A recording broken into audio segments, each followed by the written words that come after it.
They put Jesus in the tomb on Friday, thinking that it was over. I'm sure Satan and all of his forces were having a big party, celebrating their victory. But I can imagine in the midst of their celebration, they hear some footsteps starting to get closer and closer. They see this person coming, can't figure out who it is. Everyone is accounted for. He walks with an authority like they've never seen before. His eyes are like fire. His hair is white as wool.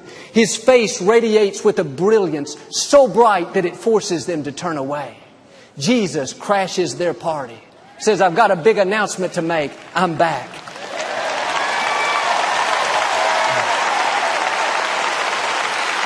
He said, you thought you got rid of me, but it was all a part of my plan to redeem mankind. You didn't take my life, I gave it away.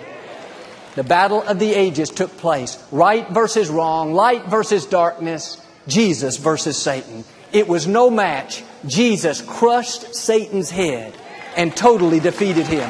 The scripture says he paralyzed him and rendered him powerless.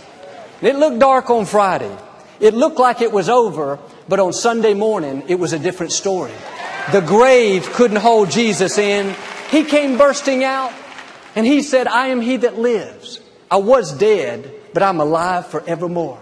By the way, one more thing. I got the keys to death and hell. He came out with all power, and then He turned right around in Luke 10:19 and said, I give you power over all the power of the enemy. The same power He had, He gave to us. Now you and I have all power. It's resurrection power.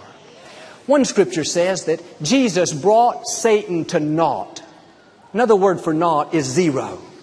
When thoughts of fear, worry, intimidation come, instead of dwelling on them, getting worried, discouraged, just give the enemy the zero sign. Remind him that he has no power over you. When you do it, learn to look down. That's where he is, under your feet.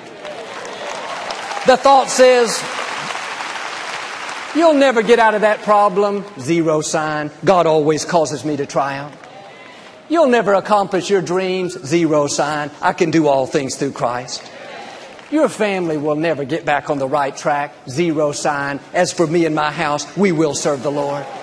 You'll never get married. You're too old. Zero sign. No good thing will God withhold because I walk uprightly.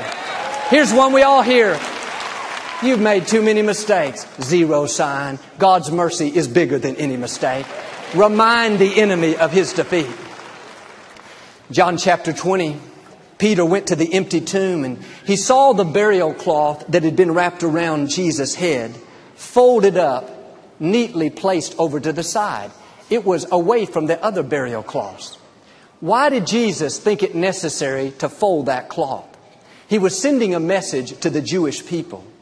In that day, if you went to dinner at a Jewish home and you enjoyed the dinner, enjoyed the company, the food was good, the people were nice, the tradition was to take that cloth napkin, crumple it up, and leave it on the seat. That sent a message that you appreciated the dinner and you would be back again.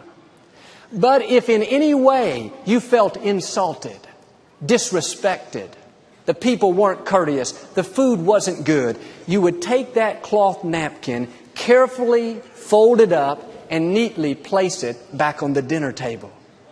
When Jesus arose from the grave, He knew many Jews would come to the tomb looking for Him. He took time to fulfill this very common and well understood tradition. He took that cloth that was wrapped around His head. He very carefully folded it up and placed it over to the side. He was saying, I wasn't treated right. I was disrespected, put to shame, humiliated, and I will never come back to this tomb again. I defeated the enemy once and for all. I died for the sins of the world once and for all. He was saying, it is finished. The price has been paid. The sacrifice has been made. Our enemy has been eternally defeated. We have nothing to fear.